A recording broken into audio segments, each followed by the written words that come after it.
87편 1절부터 7절 말씀은 고라자손의 시, 곧 노래입니다. 자, 오늘 시편 87편의 주제는 모든 민족의 근원은 하나님이십니다. 아멘. 모든 민족의 근원은 하나님이십니다. 자, 말씀 요약입니다. 하나님이 시온의 문들을 사랑하셔서 성산, 거룩한 산에 그분의 터를 세우셨습니다. 지존자가 친히 시온을 세우시리니 이방 민족은 물론 하나님을 아는 모든 사람이 거기서 났다 할 것입니다. 하나님은 그분이 등록하시는 민족들이 거기서 났다 하실 것이며 노래하는 자들은 모든 근원이 시온에 있다 할 것입니다. 아멘. 1절입니다.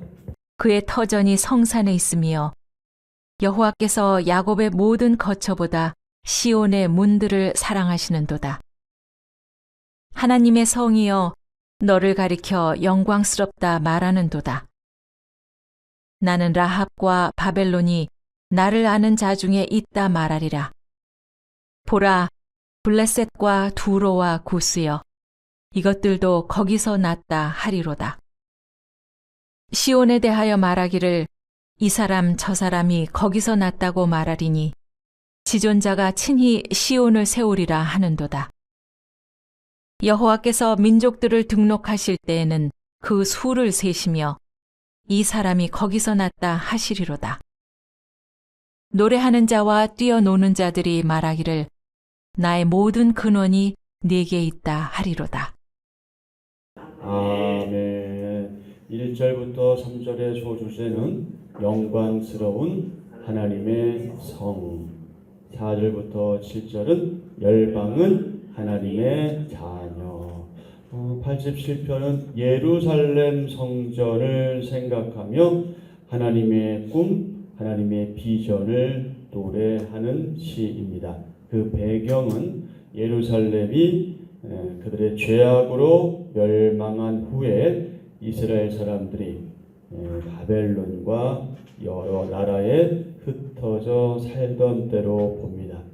여기서 넓게는 이스라엘 사람인데 조금 범위를 줄이면 유다인들이죠. 북이스라엘은 이미 약 200년 전에 아수르에게 멸망을 당했고 그 이후에 남유다가 이제 멸망을 당하게 되는데 특별히 바벨론에게 멸망을 당하고요. 여러 나라에 흩어져 살았죠. 바로 흩어져 살던 그때로 보고요. 시편 기자는 과거 예루살렘 성전에서 하나님을 예배할 때를 회상합니다. 하나님은 시온산을 거룩하게 하시고 그분의 터전으로 삼으셨습니다. 1절과 2절 그의 터전이 성산에 있으며 거룩한 산에 있으며 여호와께서 야곱의 모든 거처보다 시온의 문들을 사랑하시는도다. 아멘. 여호와께서 야곱의 모든 거처보다 시온의 문들을 사랑하시는도다. 시온은 예루살렘 남동쪽 지역에 있는 작은 언덕 지대입니다. 그곳에 솔로몬 성전, 고정식 성전이 세워졌지요. 성전이 세워지기 전에는 이동식 성막이 있었습니다. 그런데 다윗이 최선을 다해서 준비한 이후로 솔로몬이 성전을 건축하는데 바로 그곳에 성전을 세우죠. 성전이 세워진 이후 시온은 종종 예루살렘 성을 대표하는 말로 사용되었습니다. 그러니까 시온 하면 예루살렘 하면 성, 이렇게 교차적으로 생각할 수 있는 거죠. 그러므로 시온의 문들이 의미하는 것은 무엇이냐? 바로 예루살렘 성의 문들을 가리키는 것이고 그것은 더 나아가서 예루살렘 전체를 가리키는 말이다. 이스라엘에 많은 도시가 있었지요.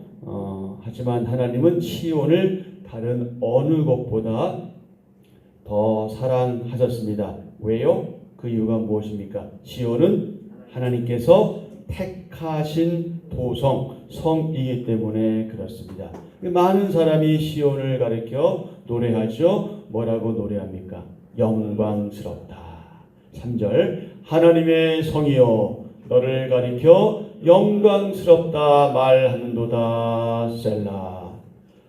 많은 사람이 시온을 가리켜 영광스럽다고 노래하는 이유, 그것이 무엇입니까? 하나님께서 그곳에 임재하시고 은혜와 사랑을 베푸시는 하나님의 성이기 때문에 그렇습니다. 성도는 하나님의 집을 늘 사모해야 합니다. 그때에 하나님은 성전에서 성도들을 만나 주셨고 은혜를 베푸셨습니다. 지금은 예배당에서 함께 공동체적으로 만나서 또 각자 구체적인 삶의 현장에서 바로 저와 여러분 우리를 만나 주시고 은혜를 베풀어 주십니다. 오늘 우리가 하루 동안 묵상해야 될 질문입니다.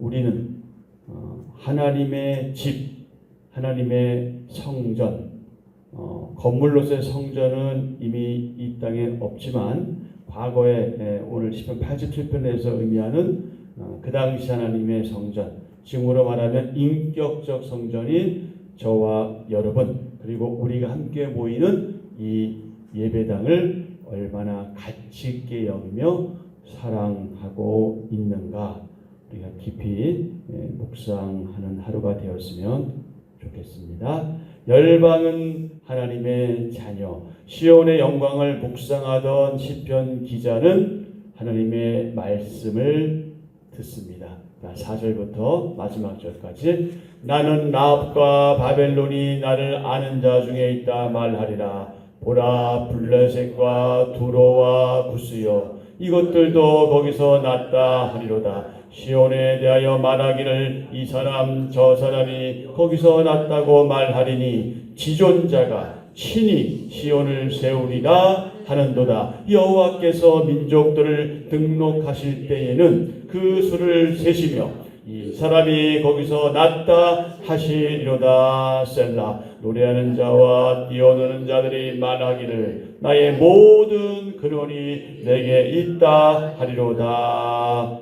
아멘. 라합과 바벨론이 하나님을 알게 된다. 자, 여기서 라합이 누굽니까? 아니면 무엇입니까? 가로치고 뭐라고 되어 있어요?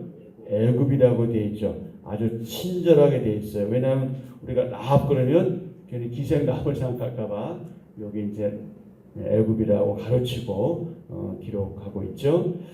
라합은 바다에 사는 거대한 짐승으로 여겨지는데 이것은 애굽을 가리키는 말로도 사용됩니다. 그래서 애굽과 바벨론이 하나님을 알게 되고 애굽과 바벨론은 이방 민족이잖아요. 그 다음에 계속 이방 민족이 나오죠. 블레셋과 두로와 구스가 시온의 자녀가 된다. 이 5나라는 이스라엘의 원수였죠. 그런데 이들이 하나님을 알고 하나님의 자녀가 된다는 겁니다. 이스라엘은 패망 후 어쩔 수 없이 모든 나라에 특히 바벨론을 중심으로 흩어져 살게 되었죠. 하나님은 흩어진 이스라엘 사람들을 통해서 그 이방의 땅들을 변화시키실 겁니다. 이미 또 변화시키셨고요. 하나님은 그분의 섭리 가운데 모든 민족을 생명책에 기록하실 겁니다. 그 덕에 저와 여러분도 생명책에 기록된 거죠. 포로가 되어서 열방이 흩어진 이스라엘 사람들에게 이제 새로운 사명을 주신 겁니다. 성도는 온 열방이, 온 세계가 기뻐하고 춤을 추며 하나님을 섬기도록 돕는 자입니다. 돕는 자, 섬기는 자, 이게 무엇이다? 저와 여러분의 정체성이다. 그게 저와 여러분입니다. 온 열방이 기뻐하고 춤을 추며 하나님을 섬기도록, 하나님을 아직도 알지 못하는 그 불쌍한 영혼들을 하나님께로 인도하는, 그리고 그들을 섬기는, 그들을 돕는 그런 존재, 그것이 바로 저와 여러분이다. 열방의 구원을 위해서 우리가 다짐하고 실천할 일은 무엇인가요? 열방의 구원을 위해서 우리가 다짐하고 실천해야 할 일, 그것은 무엇인가요? 하루 동안 깊이 묵상하시면 좋겠습니다. 시온의 영광. 시온은 다윗이 점령한 이후로 이스라엘 역사의 중심지가 되었습니다. 처음에는 다윗 왕국의 성으로, 그래서 다윗성이라고 불렀지요. 정치적인 중심지 역할이 컸지만 그곳에 성전이 세워진 이후로는 영적인 측면에서 훨씬 더 중요한 의미를 지니게 되었습니다. 그 당시의 성전은 이스라엘 백성이 하나님을 만나는 장소였기 때문입니다. 시온을 성산, 즉 거룩한 산이라고 부릅니다. 시온이 거룩한 이유가 있습니다. 그의 터전, 즉 성전이 그곳에 있었기 때문입니다. 성전은 하나님께서 임하셔서 그분의 백성을 만나시는 장소입니다. 그래서 거룩한 장소이죠. 그 성전에는 지극히 거룩한 지성소가 있습니다. 시인은 여호와께서 야곱의 모든 거처보다 시온의 분들을 사랑하신다고 고백합니다. 시온은 하나님과 언약 백성의 관계에 매우 핵심적인 장소입니다. 궁극적으로는 하나님이 완성하실 새 예루살렘, 현재 시점에서는 우리 교회 공동체를 상징합니다. 시온을 거룩한 산에 이어서 하나님의 성으로 부릅니다. 하나님은 시온을 온 나라와 민족의 근원지로 세우십니다. 시인은 여호와께서 민족들을 등록하실 때 그들이 시온에서 났다 하실 것임을 말합니다. 노래하는 자들, 뛰어노는 자들도 외칠 것이다. 무엇을 외칠 것이냐? 나의 모든 근원이 내게 있다. 이렇게 외칠 겁니다. 이들은 하나님의 구원의 은총, 하나님의 구원의 은혜를 입어서 매우 큰 기쁨에 휩싸인 자들을 가리킵니다. 하나님의 은혜로 구원받고 거듭난 자들, 중생한 성도들은 새 예루살렘인 교회에서 새로운 삶을 시작합니다. 그리고 완성될 새 예루살렘을 소망하며 새 예루살렘 백성으로 이 세상을 살아갑니다. 하나님이 사랑하시는 영광스러운 교회의 지체로서 거룩한 삶을 살아가는 저와 여러분이 되어야 하겠습니다. 영광스러운 교회입니다. 우리 한번 같이 하실까요? 하나님이 교회를 영광스러워 하시듯이 우리도 교회를 사랑하고 자랑해야 합니다. 믿음이 있다, 믿음이 좋다, 아니면 그와는 전혀 반대 입장을 가진 사람들이 종종 이런 얘기를 해요. 교회는 계속해서 비판해야 돼. 그래야 정신 차리고 바로 서게 돼. 틀린 말은 아니죠. 그러면서 그들은 자기만이 마치 올바른 교회관을 가진 것처럼, 교회론을 가진 것처럼, 교회에 대한 이해를 가지고 있는 것처럼 스스로가 그렇게 자부한다고 할까요?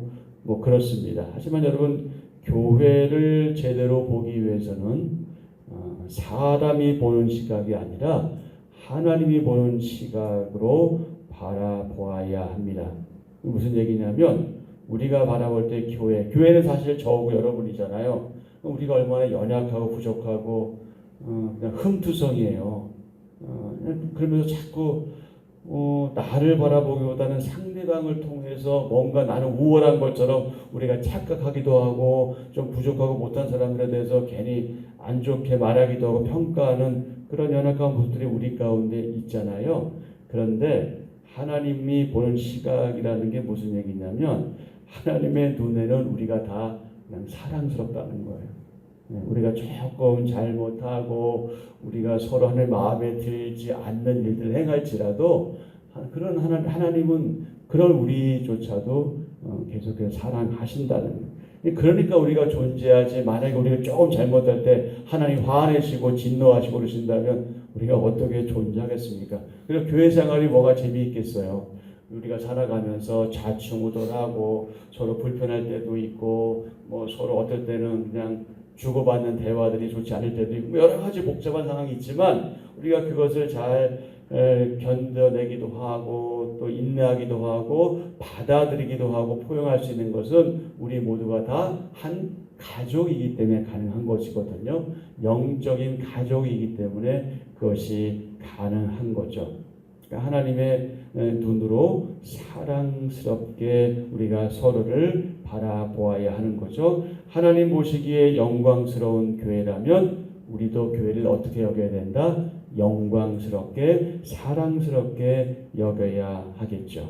교회는 하나님 보시기에 영광스러운 존재입니다. 저와 여러분이 바로 그런 존재입니다. 세상이 교회를 비판해도 이 사실만큼은 변하지 않습니다. 우리가 부족해도 이 사실은 변하지 않습니다. 하나님께서는 이 세상 모든 민족이 구원을 얻기 원하시기 때문에 교회가 구원의 방주 역할을 잘 감당하려면 항상 하나님 말씀의 기초 위에 견고하게 서 있어야 합니다.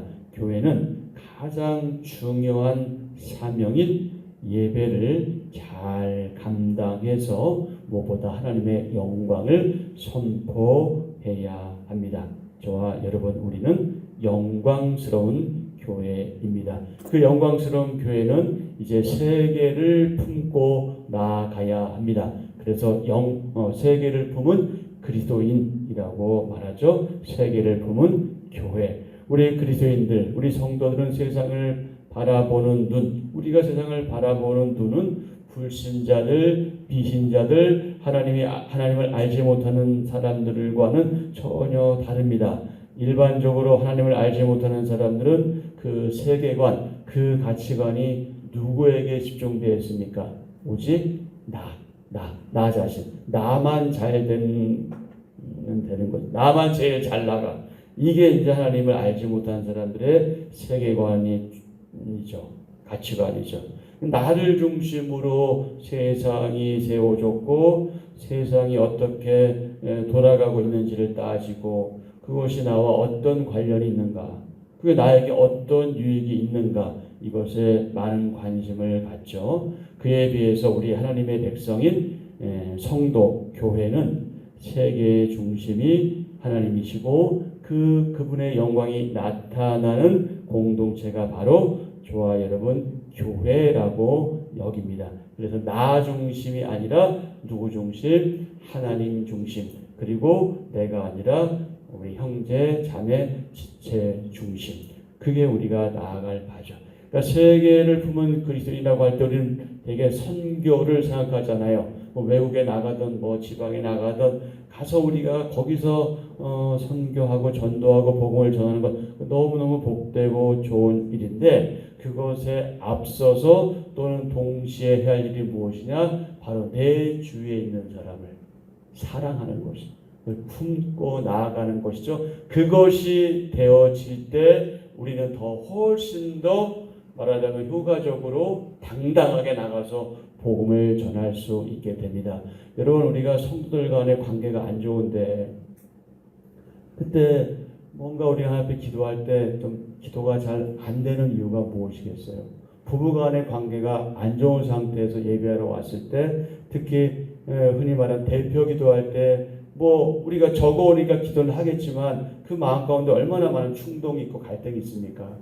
그러니까 우리가 사람과의 관계를 항상 중요시하는 것이 그래서 필요하고, 이 모든 것들이 기본적으로 갖춰지고 성숙해지면 우리는 자연스럽게 그 다음 단계를 생각하게 되는데, 그것이 뭐냐면 바로 우리가 스스로 복음을 전하는데 열정을 가지게 되는 겁니다. 그러니 우리가 이 모든 것에 있어서 출발점은 무엇이다? 한마디로 말하면 사랑이죠. 넓게는 사랑이죠. 둘로 표현하면 하나님 사랑, 이웃 사랑. 이게 기초적으로 되는 것이 우리에게 너무나 중요한 요소가 되지요. 자, 오늘 말씀 아주 짧은 말씀이었잖아요. 1절부터 3절에서 우리는 세계의 중심, 거룩한 산 시온에 대해서 확인했고요. 그리고 4절부터 7절은요, 모든 근원이 시온에 있다는 사실을 확인했습니다. 하나님의 사람들조차도 자기 문제에 갇혀서 온 땅을, 온 세상을 다스리시는 하나님 나라를 제대로 바라보지 못하는 경우가 있습니다. 하지만 시인은 바벨론의 포로 상태에 있으면서도 하나님께서 온 땅을 다스리심을 고백하며 담대하게 이를 선포하고 있습니다. 지금 우리의 현실이 어떠하든, 내가 처해 있는 환경이 어떠하든, 처지가 어떠하든, 다른 사람이 나를 어떻게 평가하든, 우리는, 저와 여러분은 온 세계의 주인이신 그분의 자녀임을 항상 잊지 말아야 합니다. 우리는 성도된 사실을 잊지 말아야 합니다. 그래서 우리를 성도되게 하신, 우리를 하나님의 자녀되게 하신, 우리를 인격적 성전되게 하신, 우리를 교회되게 하신 하나님 앞에 나와서 예배하는 시간이 온 땅을 다스리시는 하나님을 만나고 그분의 뜻을 이해하는 복된 시간이라는 사실을 늘 기억하고, 무엇보다 예배를 중요하게 여겨야 하겠죠. 세계를 품은 그리스도인, 그리고 선교하는 교회는 하나님을 하나님으로 바르게 믿고, 하나님을 하나님으로 바르게 알고, 바르게 이해하는 가운데 그분을 바르게 예배하는 신앙인이며, 그런 신앙 공동체입니다. 바로 저와 여러분이 세계를 품고 오늘도 각자 삶의 현장으로 그렇게 나아가게 됩니다. 그렇게 나아가는 여러분과 하나님께서 함께 하시고 동행하시기를 기대하고 축복합니다. 한 절 묵상 옆에 보면은 존 메가더라는 분이 이런 얘기를 했죠. 뭐라고 말했습니까? 복음의 빛은 비신자에게뿐 아니라 믿는 우리에게도 매일 비추어져야 한다. 복음의 빛은 비신자에게뿐 아니라 믿는 우리에게도 매일 비추어져야 한다. 아멘. 한 절 묵상입니다. 시온은 하나님이 택하시고 임재하시는 도성입니다. 시온의 영광스러운 것은 하나님이 그곳에 터전을 두셨기 때문입니다. 하나님은 시온을 만민의 구원을 위한 근원으로 삼으셨습니다. 하나님을 거부하고 우상을 숭배하며 이스라엘을 괴롭히고 공격하던 모든 나라가 시온을 영적 근원으로 인정하게 될 것입니다. 시온의 영광은 교회의 영광을 의미합니다. 모든 민족이 복음을 듣고 하나님 백성 되는 날이 올 것입니다. 성도는 그날을 소망하며 복음 전파에 힘써야 합니다. 아멘. 오늘의 기도 함께 드립니다. 하나님, 이 땅의 교회들을 복의 근원이자 거룩한 처소로 세워주시니 감사합니다. 제가 속한 자리에서 주님의 제자 교회로서 살아갈 때 저를 통해 많은 사람이 하나님 자녀로 세워질 것을 기대합니다. 열방을 위한 복음의 통로로 저를 사용해 주소서. 예수님의 이름으로 기도합니다. 아멘. 오늘 말씀 생각하시면서 기도하시고요. 우리가 계속해서 기도하고 있는 제목, 교회를 위해서 또 특별히 교회 다음 세대 그리고 우리 환우들을 위해서 기도하시고요. 잘 모르겠습니다. 우리 각자 생각이 다르니까 모르겠지만 지금 이 나라가 지금 바르게 가고 있는지는 저는 개인적으로 잘 모르겠습니다. 여러분의 생각은 어떠신지 모르겠지만 좀 혼란스럽기도 하고 정말 하나님께서 좀 강력하게 역사하셔야 되는 것이 아닌가 싶기도 합니다. 이 나라 정치하는 사람들이 제발 좀 하나님을 두려워하고 경외하는 마음으로 국민들을 섬기고 정말 국민들을 위한 정치인들, 섬기는 자들이 되도록 돕는 자들이 되기를 위해서 그렇게 될 수 있도록 여러분 기도 부탁드리고요. 그리고 여러분 각자 개인의 기도 하나님께 아뢰시고 그렇게 오늘 하루 일정 시작하시면 좋겠습니다.